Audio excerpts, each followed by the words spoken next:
आज हम लोग कक्षा 7वीं के सामान्य विज्ञान में प्रकरण 8 देखने वाले हैं, स्थिर विद्युत।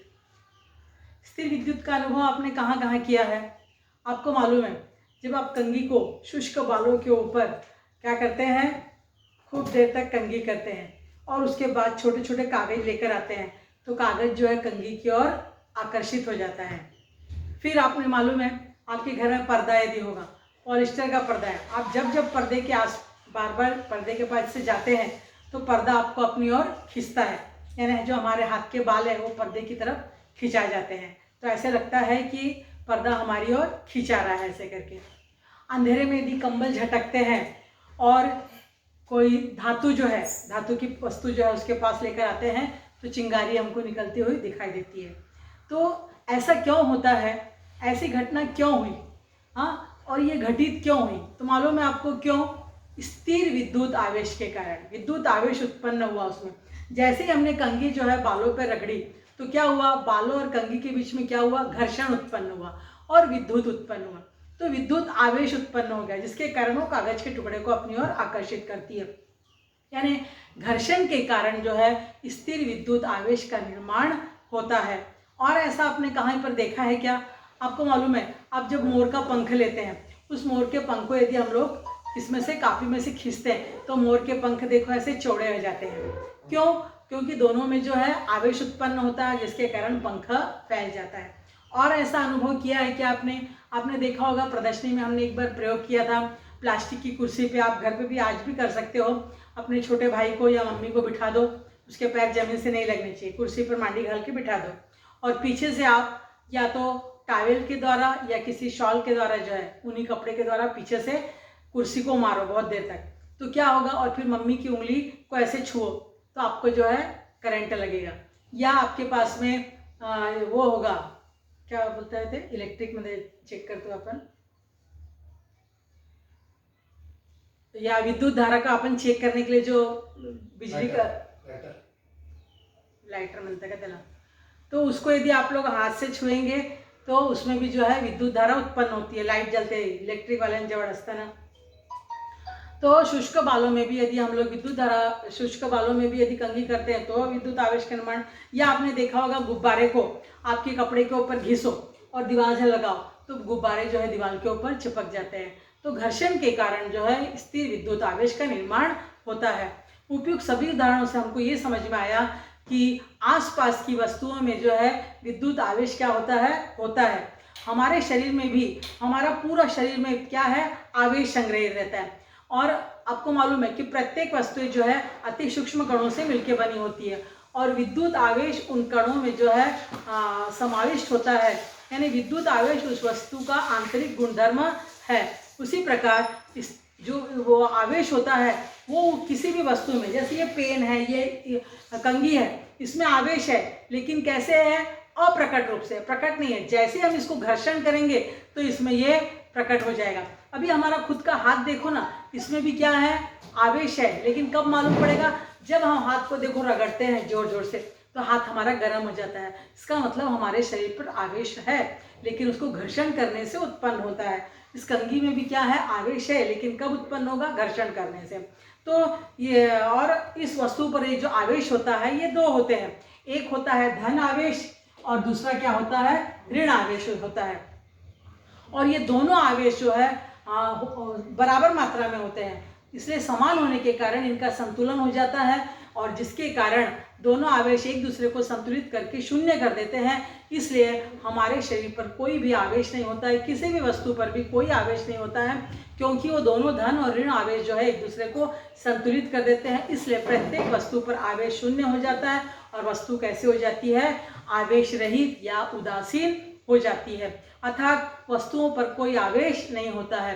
तो इस प्रकार धन और ऋण आवेश जब संतुलित होते हैं, नहीं होते हैं, तो वो वस्तु क्या होती है, आवेशित होती है। इसके लिए हम लोग एक प्रयोग करके देखते हैं। क्या करेंगे हम लोग, एक जो है हम लोग इस प्रकार कांच के एक छड़ लेते हैं, कांच के एक छड़ को जो है रेशम के कपड़े पर, ये कांच की छड़ हो गई, और रेशम का कपड़ा लेते हैं। जैसे ही हम लोग कांच की छड़ को रेशम के कपड़े के ऊपर रगड़ते हैं तो कांच की छड़ क्या हो जाती है, धन आवेशित हो जाती है। कांच की छड़ धन आवेशित हो जाती है। एक दूसरे पर रगड़ने से क्या होता है, इसमें का कुछ आवेश इसमें चला जाता है, हाँ इसमें का कुछ आवेश इसमें आ जाता है, इस प्रकार ऐसे हो जाता है। तो कांच की छड़ धन आवेशित हो गई। अब ऐसी इस कांच की छड़ को जो है हम लोग क्या करते हैं, धागे की सहायता से लटका देते हैं। हमने लटका दी, ये कांच की छड़ कैसी हो गई थी, धन आवेशित, है ना। अब क्या करते हैं, हम एक दूसरी छड़ लेते हैं, उसको भी रगड़ते हैं और उसके पास, अब इस छड़ के पास हम लोग दूसरी एक धन आवेशित छड़ लेकर जाते हैं। तो क्या देखते हैं, ये जो छड़ है उस तरफ घूम जाती है, यानी उससे दूर हट जाती है। क्यों, ऐसा क्यों हुआ, क्योंकि दोनों में कैसा आवेश था, समान आवेश था, इसलिए ये ऐसा होता है। अब हम लोग क्या करते हैं, एक प्लास्टिक की छड़ लेते हैं, प्लास्टिक की छड़, इसको जो है हम लोग ऊनी कपड़े पर रगड़ते हैं, ऊनी कपड़े पर, ऊनी कपड़े पर प्लास्टिक की छड़ को रगड़ने पर प्लास्टिक की छड़ कैसी हो जाती है, ऋण आवेशित हो जाती है। अब हम लोग क्या करते हैं, ऐसे ही एक धागे से जो है हम लोग, ये कांच की छड़ बंधी हुई है, कांच की छड़ हमारी बंधी हुई है, देखो ये एक धन आवेशित कांच की छड़ है, उसके पास हम लोग ऊनी कपड़े से रगड़कर प्लास्टिक की छड़ लेके जाते हैं। जैसे ही प्लास्टिक की ऋण आवेशित छड़ लेके जाते हैं तो क्या होता है, ये इसकी ओर आकर्षित होती है, इससे चिपक जाती है। इसका मतलब क्या हुआ कि दोनों में क्या हो गया, आकर्षण हो गया, दोनों छड़ें एक दूसरे को अपनी ओर खींचने लग जाती है। अब इससे क्या निष्कर्ष निकला कि जो भी सजातीय आवेश है, देखो धन धन, ये दोनों धन धन आवेश एक दूसरे को क्या करते हैं, प्रतिकर्षित करते हैं, या दोनों ऋण ऋण रहे तो भी क्या होगा, एक दूसरे को प्रतिकर्षित करते हैं। लेकिन एक धन और एक ऋण, एक ऋण और एक धन, ये दोनों को क्या करते हैं, एक दूसरे को आकर्षित करते हैं। यानी सजातीय आवेशों में क्या होता है, प्रतिकर्षण होता है, और विजातीय, देखो एक धन एक ऋण है तो इसमें क्या होता है, आकर्षण होता है। इसका मतलब हम लोग प्रतिकर्षण किसको कहते हैं, सजातीय आवेशों की दो छड़ें एक दूसरे की ओर क्या होती है, एक दूसरे से दूर हट जाती है, एक दूसरे को दूर ढकेलती है, तब उसको क्या कहते हैं, प्रतिकर्षण कहते हैं। और जब विजातीय छड़ें, यानी एक धन और एक ऋण वाली छड़ एक दूसरे की ओर क्या होती है, एक दूसरे की ओर आकर्षित होती है, तो उसको क्या कहते हैं, हम लोग आकर्षण कहते हैं। तो इस प्रकार आपको समझ गया कि कांच की छड़ को रेशम के कपड़े पर रगड़ते हैं तो कांच की छड़ धन आवेशित हो जाती है। ऐसी धन आवेशित छड़ को जब हम लोग लटकाते हैं और इसके पास एक दूसरी छड़, उसको भी रगड़ कर जो है ऐसी धन आवेशित छड़ लेके जाते हैं तो ये छड़ क्या होती है, दूर हट जाती है। यानी दोनों सजातीय आवेशों में क्या होता है, प्रतिकर्षण होता है। अब यहाँ पर देख रहे हैं कि हम लोग जब प्लास्टिक की छड़ को ऊनी कपड़े पर रगड़ते हैं तो प्लास्टिक की छड़ पर ऋण आवेश उत्पन्न होता है, और ऐसी एक धन आवेशित छड़ के पास हम लोग जब प्लास्टिक की ऋण आवेशित छड़ लेके जाते हैं तो वो उसकी ओर आकर्षित हो जाती है। मतलब विजातीय आवेशों में क्या होता है, आकर्षण होता है, और सजातीय आवेशों में प्रतिकर्षण होता है। तो प्रतिकर्षण यानी समझ गया आपको कि जब दो समान आवेश वाली, दो सजातीय आवेश वाली दो वस्तुएं जो है एक दूसरे के निकट लाई जाती है तो वो एक दूसरे को क्या करती है, दूर ढकेल देती है, उसे प्रतिकर्षण कहते हैं। और दो विजातीय आवेश यानी एक धन और ऋण, ऐसी दो विजातीय आवेश वाली छड़ एक दूसरे के समीप लाते हैं तो वो उसकी ओर आकर्षित हो जाती है, उसको क्या कहते हैं, आकर्षण कहते हैं। तो इस प्रयोग में हमने क्या समझा कि कांच की छड़ पर रेशम के कपड़े पर रगड़ने से किस प्रकार धन आवेश और प्लास्टिक के ऊपर ऋण आवेश उत्पन्न होता है, और ये धन और ऋण आवेश एक दूसरे की ओर आकर्षित होते हैं। और दोनों धन धन रहेगा तो क्या होता है, प्रतिकर्षण होता है, दोनों ऋण ऋण रहेगा तो भी क्या होता है, प्रतिकर्षण होगा। यानी सजातीय आवेशों में प्रतिकर्षण और विजातीय आवेशों में क्या होता है, आकर्षण होता है।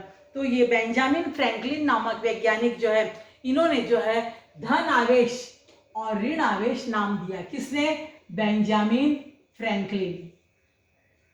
बेंजामिन फ्रैंकलिन नामक वैज्ञानिक ने जो है धन आवेश और ऋण आवेश नाम दिया था। तो धन आवेश और ऋण आवेश नाम देने का कार्य किसने किया था, बेंजामिन फ्रैंकलिन नामक वैज्ञानिक। अब हम लोग देखेंगे कि किस प्रकार विद्युत आवेश का जो है निर्माण किया जाता है। बंद करो।